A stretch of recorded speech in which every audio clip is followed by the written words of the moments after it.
food was accessible all year round, they were more likely be the type 1s needing a high carb diet. And yet, there's one other thing, and this is what we're going to be talking about in this next few minutes: the glandular dominance.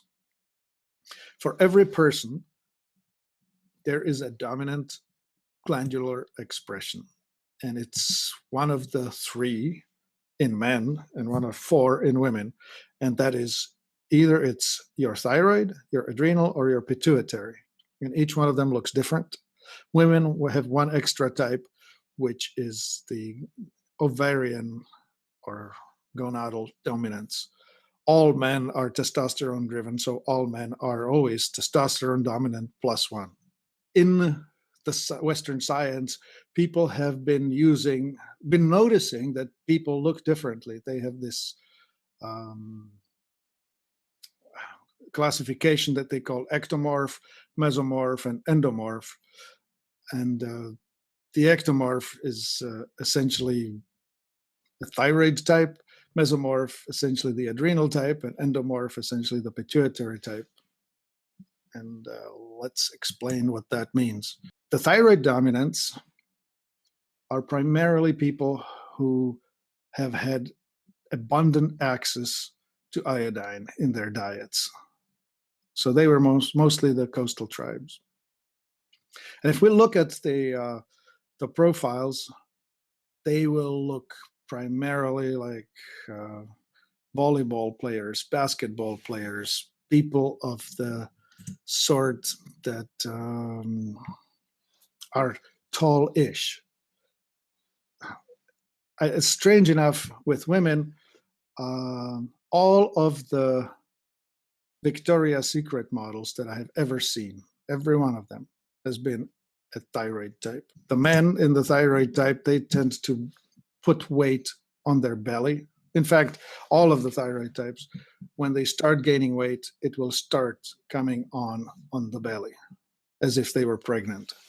On a man, typically they call it a beer gut. Thyroid type diet is a combination of things that help to moderate the influence of the dominant thyroid gland. This person will typically crave sweets, especially after dinner, breads and desserts. It doesn't have to be sweet cake. It will be, I want to have some French baguette with butter, or I want to have a potato, or some sort of a starchy, carby snack. And yet, the opposite is what's going to keep them healthy. So for a person that's thyroid dominant, they will need to be eating fats and proteins to lose weight. They will be gaining weight on carbs. So if, for instance, you, as a thyroid type, if you put yourself on a banana diet, you will never get skinny. You'll just keep on gaining weight. These people are best suited to eating 3 meals a day, each about the same size, each with some protein. Things that don't work are stimulants. Thyroid types are the ones that do really badly on coffee, tea, chocolate, alcohol. It's just not working well. And both Scott and I are actually the thyroid types. So what I didn't get to say is this: there can be an inherent conflict between the glandular dominance and the metabolic type. Like you could be a type that is supposed to be eating a lot of protein, but on the other hand, you will be the type that's going to be gaining weight on a lot of protein. So you will always have to figure out some balance, some way to balance these conflicts that may arise. And I was thinking when you're talking about the thyroid that you were describing me very well. It's important to understand that moderation is going to work. Like indulgence is going to be a downfall. Right. Yeah, so when we're talking about these things, we're not saying never eat a potato or never eat a slice of chocolate or never, like don't go to the extremes. But if in the morning, the first thing you do is have a hot chocolate, and then for lunch you have Black Forest cake, and then for dinner you have chocolate ice cream. You're doing that every day, then you are overdoing it, and we're saying you need to cut that down to uh, a far less amount. Right? And the important note would be this: if you're the thyroid type, and if you're trying to lose weight, lose the beer belly or the pregnant looking belly, then the snack that you should be looking for is a proteiny snack, such as a small salad with some fish, or a hard-boiled egg that you pack around in your purse. So when the cravings come on you, you have something to dive into. Even just a handful of nuts would be a good idea. What's not Yeah. a, what's not a good idea is a Snicker bar. Yeah, Martin, the first time you told me this was easily 10 years ago. And I took it to heart. And so I said, okay, like starches and everything, I need to cut those out. So I cut out pasta, I cut out bread, I cut out one other thing now, and I can't remember what it was. And so I looked around for something to eat in place of these, because obviously you can't just stop, you have to eat something. But I made sure that I was eating no bread, I was eating no pasta, I was eating no potatoes. That was the other thing. And I didn't do anything else. Like I didn't start working out 10 times more in the gym or hiking 10 times further or anything else. I basically had the same lifestyle I had before. And I took my suit in because no longer did it fit around my waist. And it was very funny because the tailor's son came out to give me the suit, and the first thing he asked me was, "What did you do?" Because it was like 6 or 8 inches just dropped off of my waist, right? And of course, you're right. It all shows up. I have nice thin arms, I have nice thin legs, and I got this tire right where my belly is. And and that's where it goes. And so that's where it dropped off. And of course, that's the belt needed to be a smaller belt, and the pants needed to be taken in. So it's amazing how big a difference this can make with just that small change in my diet. Yeah. So to illustrate, right, because it's the thyroid dominance was mostly the coastal people.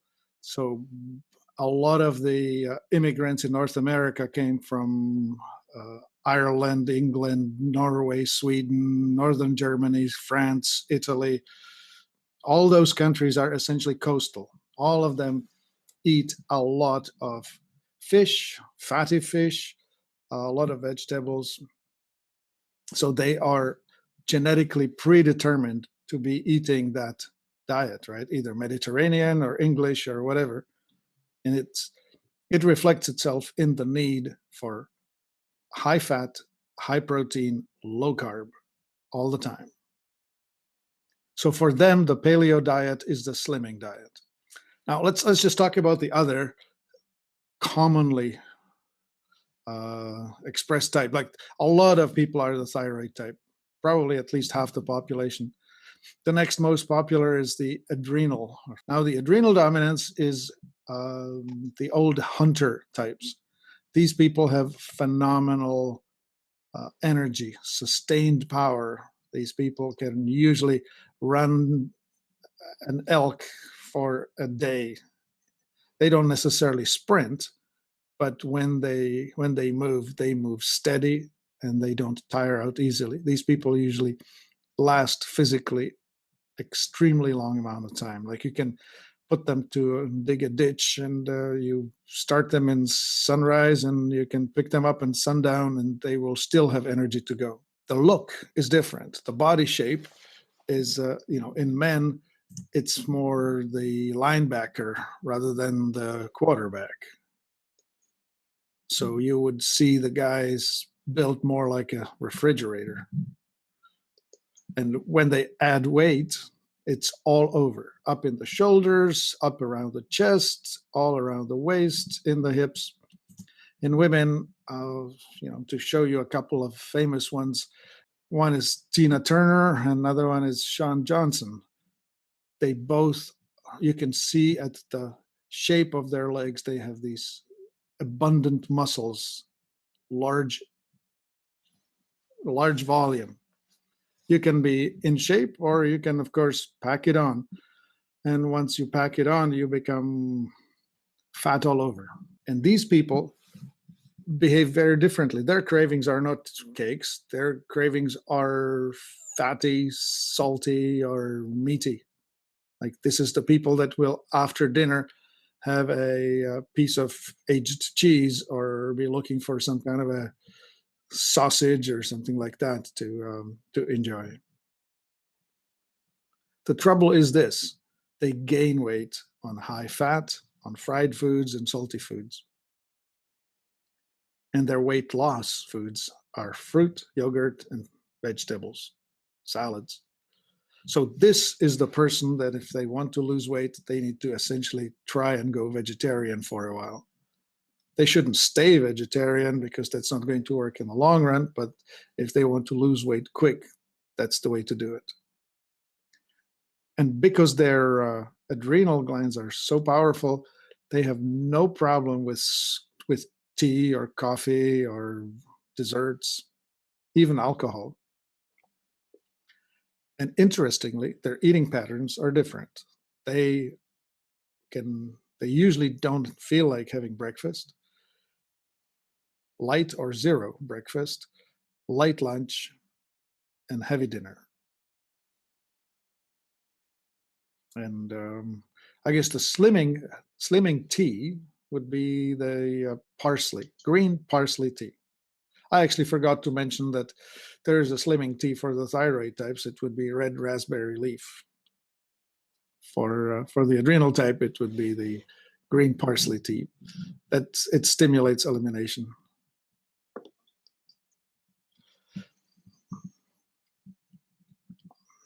I guess you may know some friends of yours that are like that, right? Like, they're built phenomenally strong, and I'm thinking of our mutual friend David, who's running this forest retreat. You can just see him with these powerful arms, powerful chest, and he never stops. Never stops. The energy is so abundant; it's just daunting. So that's the adrenal type. And then so basically right now I can see a problem, because it sounds like what one eats, the other really shouldn't eat very much. And the way one eats, the other really shouldn't eat very much or eat that way. So you get into a problem where we have these families where one person cooks and they all eat together, and now one person's going to be like getting more and more depressed, and the other's going to get more and more road rage, or be healthy and wonder what's the problem with the partner or with the children. Yes, and this gets accentuated because opposites do attract. So But the thing is once you are aware of these things, then you can deal with it. Because if you're not aware of it, and you eat the food that the other person loves, and it makes them, healthy and happy and everything else, and good mood, and it makes you depressed or makes you mad, like road rage, and you have no clue what's going on, then you just have this emotion, or destroying the relationship. But where if you understand, this is the way I am, I need to have fish and salad, and you need to have salty carbohydrates, and then you can figure ways around it. So what about the third group? Oh yeah, the third group, the pituitary dominant. So the pituitary gland is the controlling gland, and it's the gland that's dominant in intellectual pursuit. Like, if you're pituitary dominant, you will be probably a teacher or somebody very